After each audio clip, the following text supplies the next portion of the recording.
যখন লাস্ট যে অবরোধটা করি শাহবাগে, তখনও সার্জিস উনি এসে কথা দেওয়ার পরে আমরা কিন্তু রাস্তা ছেড়ে দিই। 30,000 টাকা ভাতা অফার করে, এটা কি কেউ আসলে যে করে সে কি চলতে পারবে? 25,000 থেকে 30,000, মানে আমাদেরকে ভিক্ষা দিচ্ছে। এখানে আপনি একটা ড্রাইভারের বেতনের কথা চিন্তা করেন, তারাও কিন্তু 20,000, 25,000, অনেকে 28,000 পর্যন্ত কিন্তু পাচ্ছে। যেন বারবার আমাদের প্রতি 3 মাস 6 মাস পর পর এরকম আন্দোলন করে রুগীদের অসুবিধা, মানুষদের কষ্ট এরকম করতে না হয়। 24-এর এই বাংলায় আর বৈষম্যর কোনো ঠাঁই নাই। কোনো কিছু হয়নি দেখি আজকে আমাদের এভাবে আবার মাঠে নামতে হয়েছে।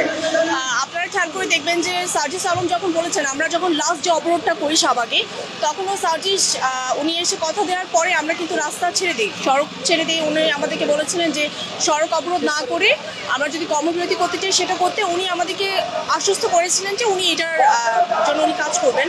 তো আসলে সেরকম কিছু হয়নি দেখে আমাদেরকে আজকে আবার এই মহাসমাবেশে ডাক দিতে হয়েছে।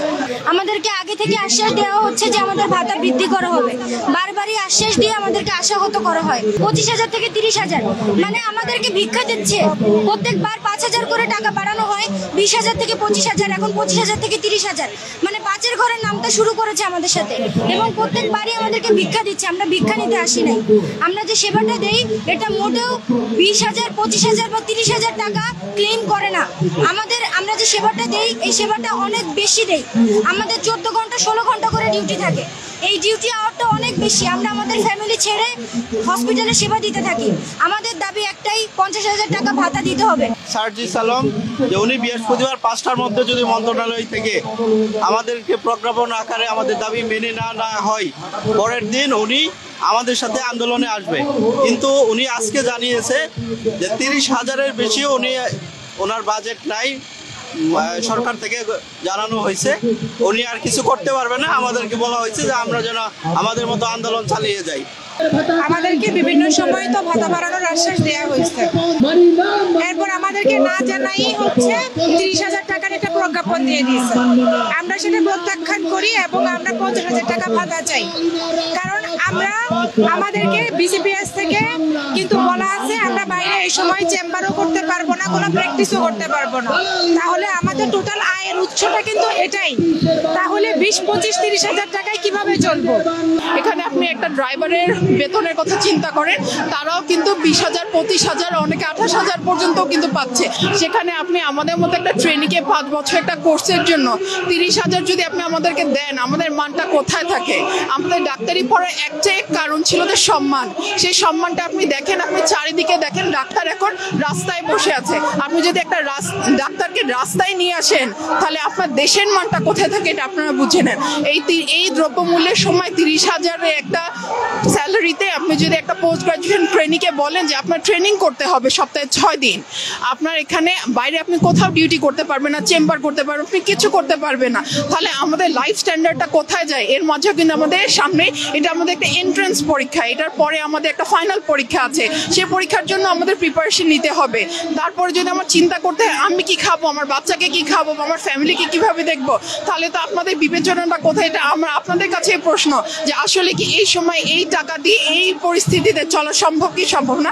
আপনাদের কাছে আমার প্রশ্ন থাকলো, আমার কিছু বলার নেই এখানে।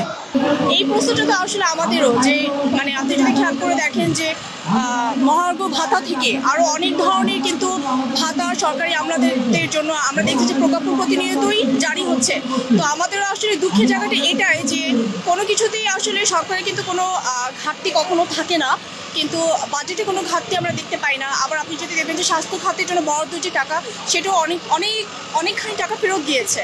তো আমাদের জন্য এটা আসলে খুবই দুঃখজনক এবং হতাশার কারণ, যার কারণে আমাদেরকে আসলে মানে আমরাও সব কিছু বাদ দিয়ে, ডিউটি বাদ দিয়ে আজ দিনের পর দিন আমরা আন্দোলন করছি, রাস্তায় নেমে আসছি। এটা আমাদের জন্য আসলে হতাশার, খুবই হতাশার। কেন এরকম হচ্ছে এটার উত্তর আমরাও জানি না। তবে যতক্ষণ পর্যন্ত আসলে এটার কোনো সুষ্ঠু সমাধান না হবে, আমরা এবার আসলে আর কেউ আমাদেরকে আশ্বস্ত করলে আমরা এবার আর আন্দোলন ছাড়বো না। 30,000 টাকা ভাতা অফার করে, এটা কি কেউ আসলে যে করে সে কি চলতে পারবে? সে কি চলতে পারবে?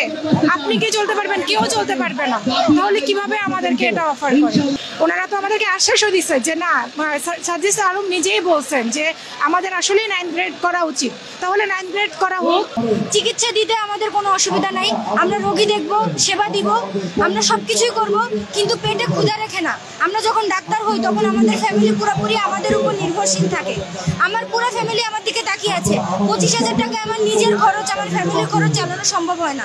তাই আমাদের দাবি একটাই, 50,000 টাকা ভাতা বৃদ্ধি করুন, ডাক্তার সমাজকে মানসিকভাবে শান্তিতে থেকে সেবা দিতে উদ্বুদ্ধ করুন, দেশকে এগিয়ে যেতে উদ্বুদ্ধ করুন। কারণ আমরা যদি সেবা না দেই, হসপিটালে সুষ্ঠুভাবে সেবা চলবে না, রোগীরা ভোগান্তিতে পড়বে। তাই আমি সরকারের কাছে আবেদন জানাবো, আমাদের ভাতা বৃদ্ধি করা হোক। যেন বারবার আমাদের প্রতি 3 মাস 6 মাস পর পর এরকম আন্দোলন করে রুগীদের অসুবিধা, মানুষদের কষ্ট এরকম করতে না হয়, এটাই আমাদের হচ্ছে চাওয়া। 24-এর এই বাংলায় আর বৈষম্যর কোনো ঠাঁই নাই। আমাদের অধিকার নিয়ে আমরা সোচ্চার, সবার অধিকার নিয়ে যেরকম সোচ্চার, আমরাও আমাদের অধিকার নিয়ে সোচ্চার। কারণ আমাদের কাঙ্ক্ষিত সেবা যদি আমরা দিতে যাই, তাহলে আমাদের অবশ্যই সলভেন্ট হতে হবে, আমাদের কাঙ্ক্ষিত ভাতা যেটা সেটা প্রদান করতে হবে। আমরা এই যে সাধারণ মানুষের ভোগান্তি শিকার হচ্ছে, হসপিটালগুলো বন্ধ, রুগীরা ভোগান্তি শিকার হচ্ছে, আমাদেরও তো কষ্ট হচ্ছে। এমন তো না যে আমাদের কষ্ট হচ্ছে না। এখানে আজকে সারা বাংলাদেশ থেকে ডাক্তারেরা আসছে, আমি নিজে কুমিল্লা মেডিকেল থেকে আসছি। তাহলে যদি দাবি মেনে নেয়, তাহলে আমরা সবাই যার যার জায়গায় চলে যাই, আমরা ডিউটিতে ফিরে যাই, যতক্ষণ না পর্যন্ত দাবি মেনে নেওয়া হয়। আমরা এখান থেকে যাচ্ছি না। এটাই হচ্ছে আমাদের মানে প্রাণের দাবি যে আমাদের ভাতা বৃদ্ধি করা হোক, অথবা নবম গ্রেড সমমানের ভাতা দেওয়া হোক। দর্শক, আপনারা যেমনটা দেখছিলেন যে আমরা ট্রেনি ডাক্তারের সাথে কথা বলে যেমনটা জানতে পারলাম যে তাদের বেতন ভাতাটা আসলে বাড়িয়ে দেওয়া হোক, অথবা তাদের যে নবম গ্রেডের সুযোগ সুবিধাগুলো সেগুলো দেওয়া হোক, এই দাবিগুলোই তাদের ছিল।